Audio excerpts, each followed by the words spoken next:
Halo teman-temanku semuanya, apa kabar teman-teman? Semoga teman-teman sehat hari ini ya. Sekarang tanggal 5 Februari 2025. Jadi PSSI sudah memilih ya pemain-pemain U20 yang akan bertanding di Shenzhen, Cina di Piala Asia ini yang tujuannya untuk masuk ke Piala Dunia 2025 ya teman-teman. Jadi Indra Safri sudah memilih 23 pemain yang dipanggil atau yang ditetapkan ya untuk timnas Indonesia U20 ya teman-teman. Jadi ada 5 yang dicoret, sekarang yang diambil ada 23 ya.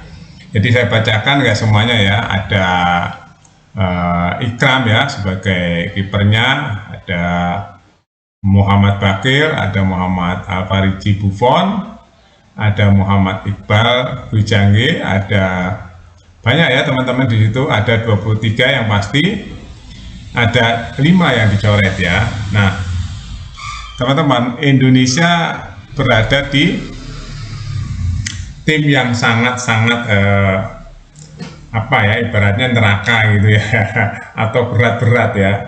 Karena yang ditemui ini adalah langganan Piala Asia ya, langganan yang masuk ke Piala Dunia. Siapa? Yaitu Uzbekistan. Ya, ini ada Uzbekistan, ada Iran, ya, Indonesia dan Yaman. Mungkin di antara tim ini yang lumayan nggak terlalu berat adalah Yaman. Tapi ya nggak boleh begitu juga ya.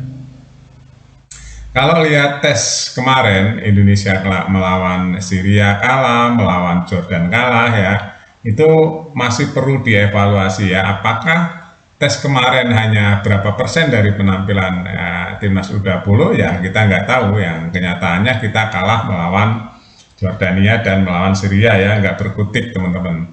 Nah, nanti yang akan dihadapi di Piala Asia tanggal 13 nih kita mulai ya, nanti ada jadwalnya ya teman-teman nih ya, kita lihat jadwalnya.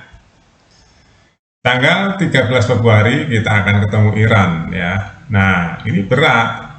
Iran itu 11-12 dengan Jepang ya. Dengan Jepang, dengan Uzbekistan, dengan Korea. Nah, Iran nih teman-teman kelasnya ya. Jadi berat nih melawan Iran, tapi ya nggak tahu lah nanti ya racikan Indra Safri seperti apa.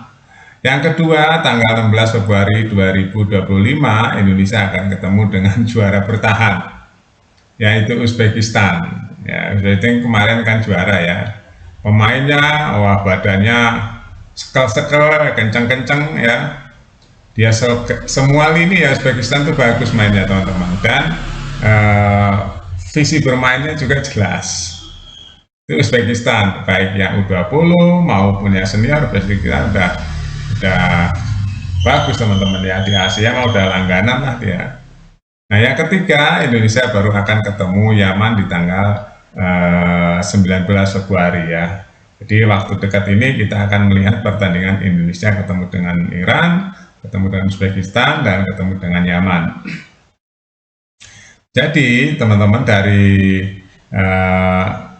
16 grup atau 16 tim ini teman-teman ya, nanti akan dilihat siapa yang masuk ke 8 besar ya, dan masuk ke 4 besar. Nah, di 4 besar itulah teman-teman nanti akan diambil yang akan lolos ke Piala Dunia di Chili ya. Nah, ini berat nggak teman-teman kira-kira ya? Dari grup ini aja yang di grup Indonesia ini ada 4 negara ini, nanti yang runner up dan juaranya baru akan lolos ke 8 besar. Kira-kira gimana teman-teman ya? Ya, kita harus optimis terus ya. Kalau kita ingin naik kelas, kita harus optimis terus, semangat yang benar-benar 100% ya, semangatnya 150% bila perlu untuk mencapai Piala Dunia. Nggak gampang kan, masuk Piala Dunia itu kan udah melewati beberapa tahap itu teman-teman ya.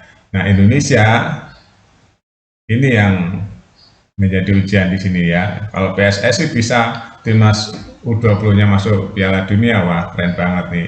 Indra Safri juga keren banget nih. Bahkan banyak yang kritik Indra Safri ya di pertandingan 4 negara kemarin ya. Waktu ketemu Syria, ketemu dengan Jordan, nah disitulah banyak kritikan permainannya monoton katanya ya, nggak ada kreativitas katanya.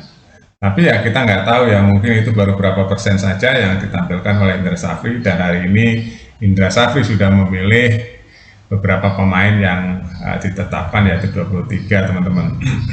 Memang kalau kalian lihat lawan-lawan ya ketemu Iran, ya, Iran tahu sendiri ya fisiknya juga lebih besar dibanding Indonesia. Terus Uzbekistan juga fisiknya lebih menang dibanding Indonesia. Karena Indonesia kan walaupun sekarang sudah ada perbaikan tapi belum sepenuhnya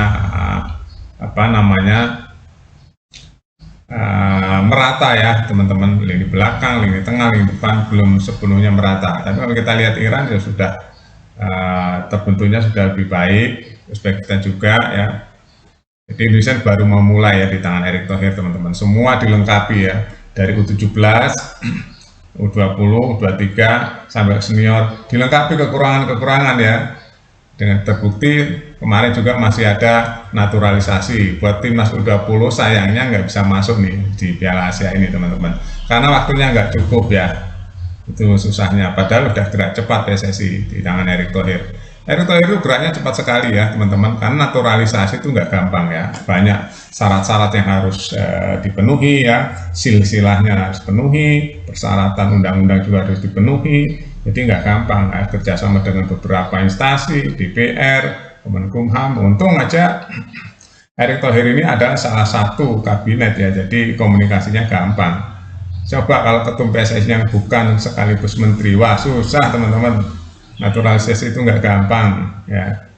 Nah mudah-mudahan dengan fasilitas yang dimiliki oleh Erick Thohir dan PSSI hari ini semuanya bisa lengkap, kekuatan lengkap, sehingga Indonesia bisa bicara banyak di Piala Asia dan Piala Dunia. Saya rasa tim Indonesia ya hari ini, timnas senior ya teman-teman, sudah bicara di kelas Asia ya, bukan ASEAN lagi, Asia ya. Bahkan kalau ini benar-benar bisa lolos ke Piala Dunia, Indonesia akan keberlanjutan terus ya, masuk ke Piala Dunia, asalkan yaitu tadi ketum PSSI-nya ini ya sekreatif dan sekerja keras seperti Pak Erick Thohir. Dia lobby-lobbynya lebih tingkat tinggi ya teman-teman, sehingga semua kegiatan PSSI itu mulus. Coba kalau ketum PSSI-nya nggak selevel Erick Thohir, belum tentu mulus ya teman-teman. Ini analisa yang gampang aja. Kita kalau ada urusan dengan FIFA aja ya, ketum yang dulu-dulu ya itu udah panik duluan, takut di-ban lah, takut inilah, takut itu. Ketemu dengan FIFA aja susah. Nah sekarang Erick Thohir bisa narik FIFA berkantor di Indonesia, hubungannya juga lengket ya, hubungannya lengket sekali dengan FIFA. Makanya sekarang semut mulus semuanya ya. Oke itu aja teman-teman. Timnas U20 sebentar lagi akan bertanding ya. Ini musuhnya berat-berat, kita tunggu saja. Update terus beritanya ya di Buat Makan TV. Sampai jumpa.